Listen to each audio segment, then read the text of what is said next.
37-year-old Rose Marie Burgess allegedly sent law enforcement on a high-speed chase, a chase that starts here, Country Club Road in Trent Woods. Resident John Taylor spoke to Burgess right before the police chase. She seemed to be strung out on something. She was not normal.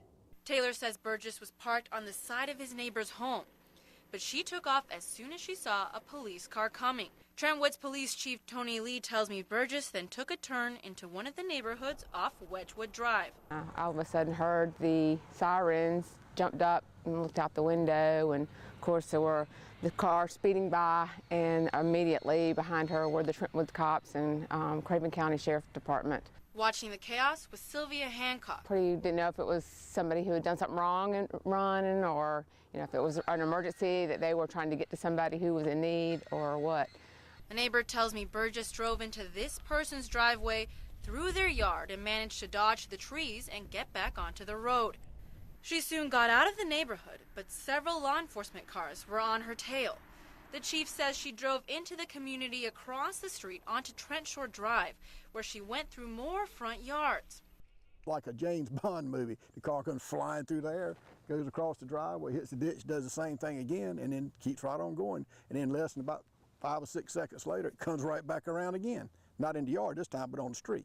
Then she allegedly drove into a cul-de-sac on Allen Drive and starts turning around on this front yard. Grayson Norwood lives here.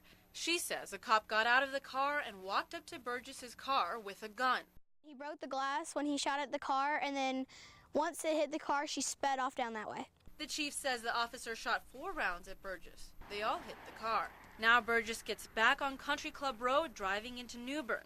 The chief says they tried to stop her with stop sticks, but after hitting the sticks, she popped 2 front tires and still didn't stop. After heading through another neighborhood near Madison Avenue, the chase met a dead end. Burgess tried to flee law enforcement one more time, but instead of finding her way through a yard, she found herself headfirst into a ditch.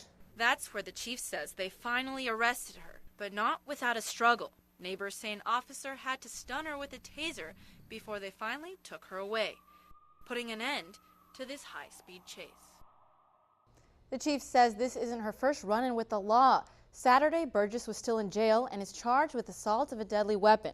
Police still don't know why Burgess ran in the first place. Reporting in the studio, Juliana, Valencia, News Channel 12.